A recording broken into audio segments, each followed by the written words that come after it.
सबसे पहले बात करेंगे यूपी के नोएडा की, जहां पर गालीबाज नेता श्रीकांत त्यागी की पूरी गर्मी यूपी के सीएम योगी आदित्यनाथ ने निकाल दी है। एक सोसाइटी में त्यागी ने महिला से बदसलूकी की और धमकाया था कि इसके बाद इस पूरे मामले ने जोर पकड़ा और श्रीकांत त्यागी पर योगी सरकार ने सख्त कार्रवाई करते हुए घर पर से अवैध कब्जा हटाने के लिए बुलडोजर चलवा दिया। तो वहीं फरार श्रीकांत त्यागी को किसी भी वक्त पुलिस पकड़ सकती है। खबर यह भी है कि दबिश के बाद खुद ही त्यागी सरेंडर कर सकता है। हमें सूत्रों से यह भी जानकारी मिली है कि श्रीकांत की दूसरी संपत्तियों पर भी बुलडोजर चलेगा। नोएडा पुलिस ने फरार श्रीकांत पर 25,000 रुपए का इनाम भी फिलहाल घोषित कर दिया है। तो वहीं आपको यह भी बता दें कि कुल मिलाकर फिलहाल इस मामले ने बहुत ही ज्यादा तूल पकड़ लिया है।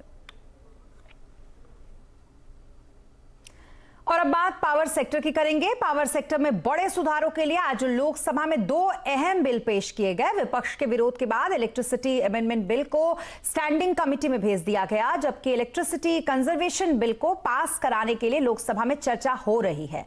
अपडेट लेते हैं आलोक प्रियदर्शी से। आलोक, क्या कुछ अपडेट है फिलहाल इस पूरे मामले पे? देखिए, जो इलेक्ट्रिसिटी अमेंडमेंट बिल है, इसको लेकर लगातार राजनीति हो रही है और बिजली मंत्री आर.के. सिंह ने जब इस बिल को पेश किया उसके बाद तुरंत ही इसको स्टैंडिंग कमेटी में भेज दिया गया और ये कहा कि इसको लेकर जो विपक्ष आरोप लगा रहा है वो बिल्कुल झूठे हैं, भ्रम फैलाया जा रहा है और इसमें किसी भी तरह से सरकार बिजली सेक्टर में प्राइवेटाइजेशन करने का कोई इरादा नहीं है, ना ही कोई राज्यों के किसी अधिकारों में कटौती की जा रही है।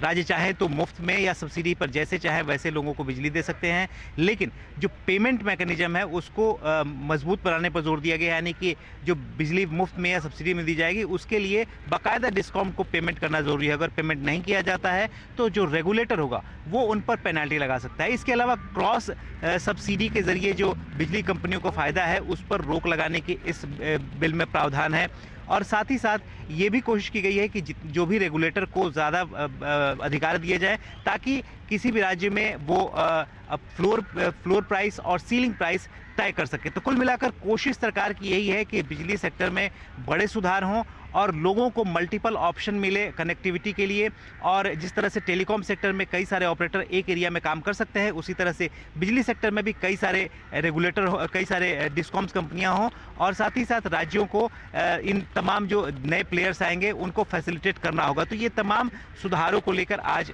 ये बिल पेश हुआ है। साथ ही एनर्जी कंजर्वेशन बिल भी पेश हुआ है, उस पर चर्चा चल रही है क्योंकि इस बिल में खास तौर से कोशिश की गई कि फॉसिल फ्यूल्स पर रोक लगाई जाए और नॉन फॉसिल फ्यूल्स पर को बढ़ावा दिया जाए। तो कुल मिलाकर ये 2 बिल काफी अहम है बिजली सेक्टर के लिए। जी, बहुत शुक्रिया तमाम जानकारी के लिए, तमाम डिटेल्स के लिए आपका आलोक।